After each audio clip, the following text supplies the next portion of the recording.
हाँ, तबीयत कैसी है अभी? अच्छा है।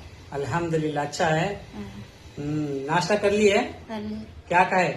बॉम्बे ना अल्हम्दुलिल्लाह। फ्रेंड्स को कुछ बोलोगे? ट्रेन जरा ठीक है। अल्हम्दुलिल्लाह। आराम मेरे को नहीं आता। ना कोई बात नहीं है ना, तुम्हारा बोलो नहीं बोल रहा हूँ मैं। हाँ, मैं खुद जो है ना उस परवरदिगार की तारीफ कर रहा हूँ, शुक्र है उसका बोल रहा हूँ। हाँ, अल्हम्दुलिल्लाह बोले तो उस परवरदिगार का शुक्र है। हाँ, तो तबीयत तो ठीक है ना अभी? ठीक है। हाँ, टेंशन वगैरह कुछ भी नहीं लगा लेना। जो भी होता उस परवरदिगार के हुक्म से होता। हाँ, సही है ना? సరే। అది అంటారు కదా, ఈశ్వరాజ్ఞ లేనిది చీమ కూడా కుట్టదు। हाँ, अर्थమైందా?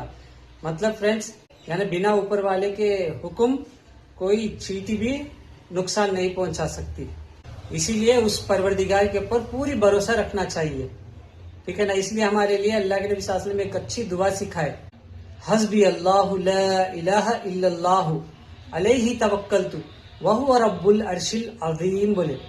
इसका मतलब है वो परवरदिगार मेरे लिए काफी है, यानी अल्लाह मेरे लिए काफी है।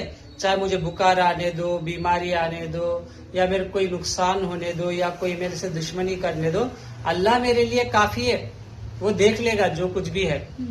और ला इलाहा इल्ला हुआ, यानी उसके सिवा कोई इबादत के लायक नहीं। अलैहि तवक्कलतु, और मैं उसी पर भरोसा रखता हूँ, उस परवरदिगार के ऊपर जो पूजने के लायक है। वहुव रब्बुल अर्शिल अजीम, वहुव रब्बुल अर्शिल अजीम, यानी वही परवरदिगार तमाम कायनात का रब है, जो अर्श अजीम का भी रब है।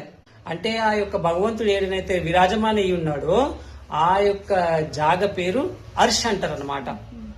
దానికి కూడా ఆయననే యజమాని। ఆ యొక్క యజమాని మీద నేను విశ్వాసం పెడుతున్నాను అని చెప్తున్నాం అనమాట।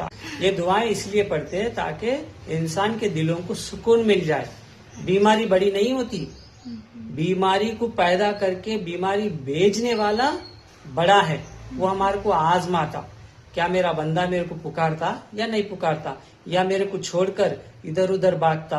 आजकल लोग जाते ना इधर उधर इधर इधर, बच्चा होना बोल के, औलाद होना बोल के, या बेटी होना बोल के, बेटा होना बोल के, कोई किसी को शैतान पकड़ लिया तो इधर भागते उधर भागते। तो परवरदिगार ये सारे चीजें देके आजमाता कि मेरा बंदा मेरे ही पास आएगा या किसी और के पास जाएगा। क्या समझ में आया? ఒక్క భగవంతుని మీదనే మనము జ్ఞానం పెట్టుకోవాలి, వేరే వేరే చెయ్యొద్దు అన్ని।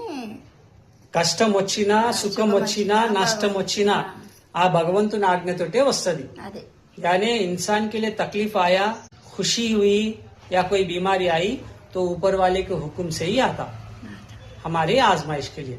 तो फ्रेंड्स, आप लोगों को क्या समझ में आया कमेंट करके जरूर बताएं। और हाँ, खास तौर पर अम्मी और अब्बा की हिदायत के लिए दुआ में ख्याल करें। अल्लाह रब्बुल इज्जत अम्मी अब्बा को हिदायत के साथ सेहत और आफियत अता फरमाए, आमीन या रब्बुल आलमीन। जज़ाकल्लाह खैर बोलो। जज़ाकल्लाह खैर। अस्सलाम वालेकुम। अस्सलाम। माशाल्लाह माशाल्लाह।